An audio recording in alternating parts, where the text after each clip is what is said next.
In this video, we're going to learn how to express expressions and equations in completed square form. Now, we did do this last year in National 5, so I'll just go over the revision parts of this first before we go on to some new things. So remember, any quadratic expression of the form x squared plus ax plus b can be expressed in the form x plus p all squared plus q.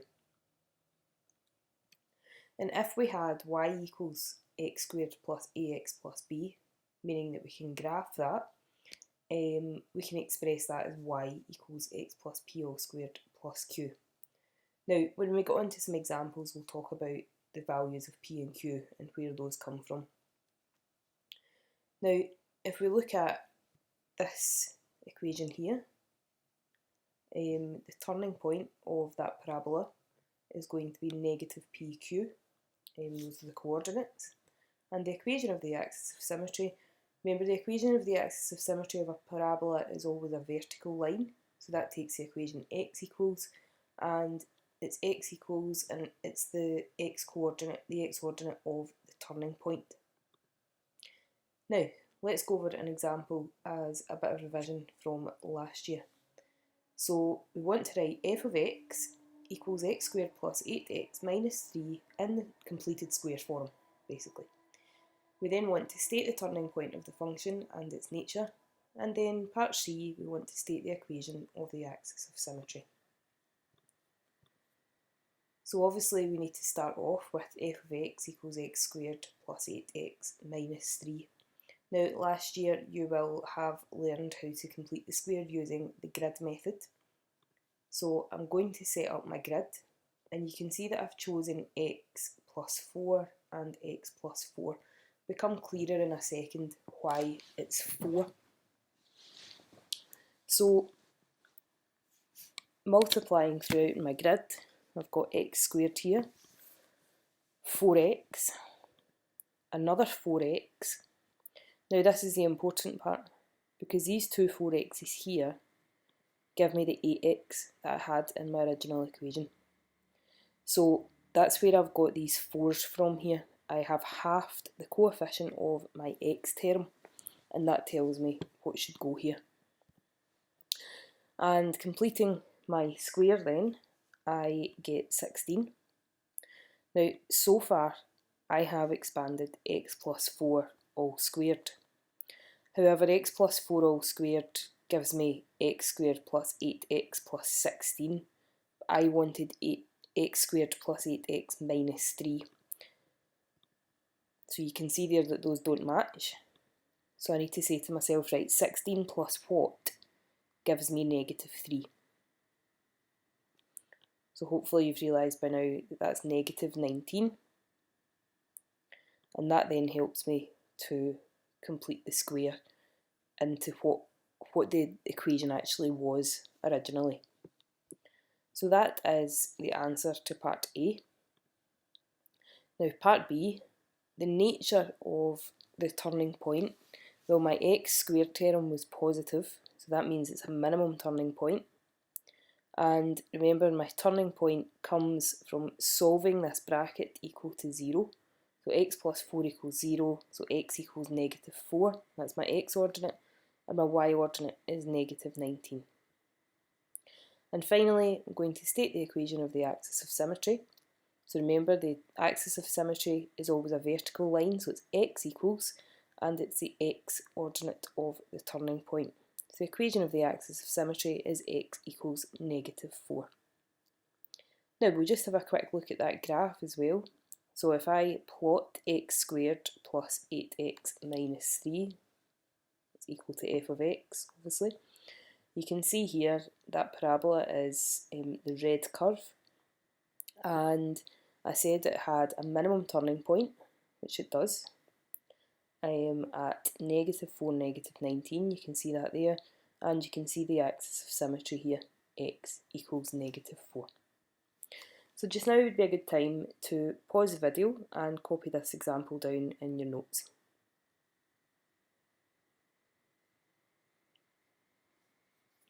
Okay, welcome back. So at the beginning I said that we could express expressions and equations of the form x squared plus ax plus b and y equals x squared plus ax plus b in completed square form. Now that is also true if the x squared term has a coefficient, which is not 1. So we'll have a look at a similar example like this.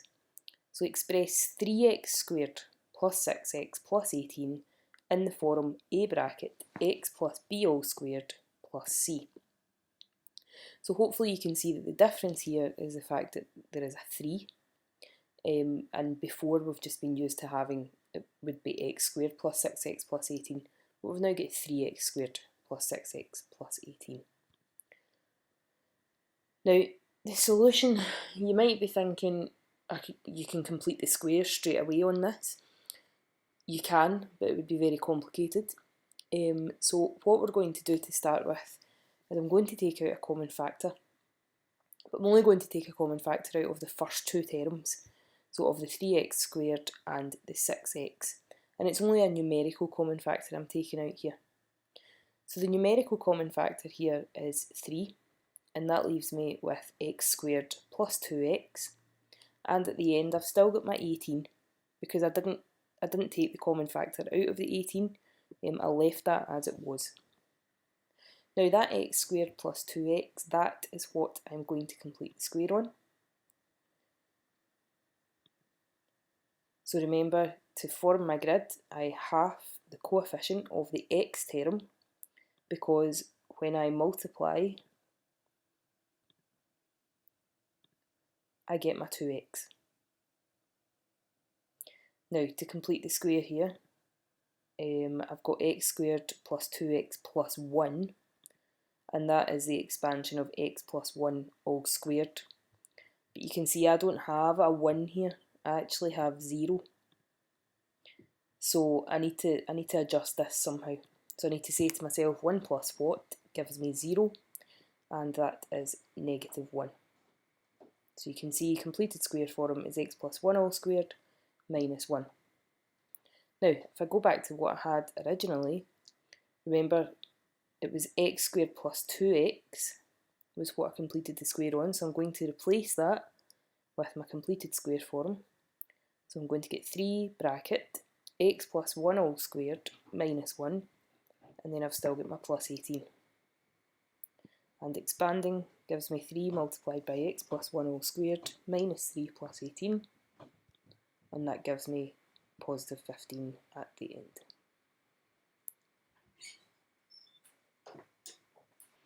So just now would be a good time to pause the video and take this example down in your notes jotter.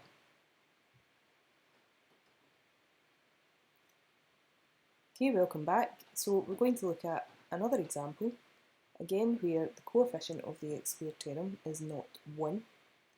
So this time we want to express y equals 4 plus x minus x squared in the form y equals p minus x minus q all squared, and state the nature of the graph and the coordinates of the turning point. So obviously we're starting off here, we've got y equals 4 plus x minus x squared, and I'm just going to rearrange this firstly so that it's in the form ax squared plus bx plus c. So I've got y equals negative x squared plus x plus 4. And remember, the method for doing this was to take out a common factor, a numerical common factor of the x squared and the x term, like so. So we've got the negative of x squared minus x plus 4. And we're going to complete the square on what I've got in square brackets here, the x squared minus x. We'll take that over to the side, and putting my grid together for that, remember I need to half the coefficient of the x term in order to get what goes into my grid, because when I expand all of these, when I multiply these, that negative a half x plus negative a half x gives me negative 1x. So that's why these were negative a half. Now, finishing that grid off, I get x squared minus x plus 1/4, which is the expansion of x minus a half all squared. However, I've got this quarter and I actually want 0. So I need to say to myself, right, a quarter plus what equals 0? And that something in there is negative a quarter. So putting this here in my expression, and that gets me back to, if I had to expand this, that gets me back to my x squared minus x on its own. So I've got x minus a half all squared minus a quarter, and that was equal to this square bracket here. That's what I completed the square for. So I'm going to substitute that back in. So I've got the negative of x minus a half all squared minus a quarter plus 4. So I'm going to expand that. So I get the negative of x minus a half all squared plus a quarter plus 4. Now, the quarter plus the 4, I can either say straight away, well, that's 4 1/4, but I'm better expressing this as an improper fraction as opposed to a mixed number. So 4 expressed in quarters is 16 quarters. You can see that there. So there are 4 quarters in 1 whole, so that means there's 6 quarters in 4 wholes. And adding those together, we're going to get y equals the negative of x minus a half all squared plus 17 quarters, and I can rearrange that because I was told to express it in the form y equals p minus the bracket x minus q all squared. So you can see I've got these round the other way at the moment. So that's the same as y equals 17 quarters minus x minus a half all squared. Now I was told to state the nature of the graph and turning point. So because I have a negative x squared here, that means I have a maximum turning point, and my maximum turning point is going to occur at positive a half, 17 quarters. So remember, in order to get your x ordinate, you need to solve this bracket equal to 0. So x minus a half equals 0, so x equals a half. And that's your x ordinate, and your y ordinate is here, 17 quarters. Now if we just have a wee look at the graph of that, there we go, we can see it's a maximum turning point, and we can see our turning point there is a half, 17 quarters. So just now would be a good time again, folks, to pause the video and copy this down in your notes.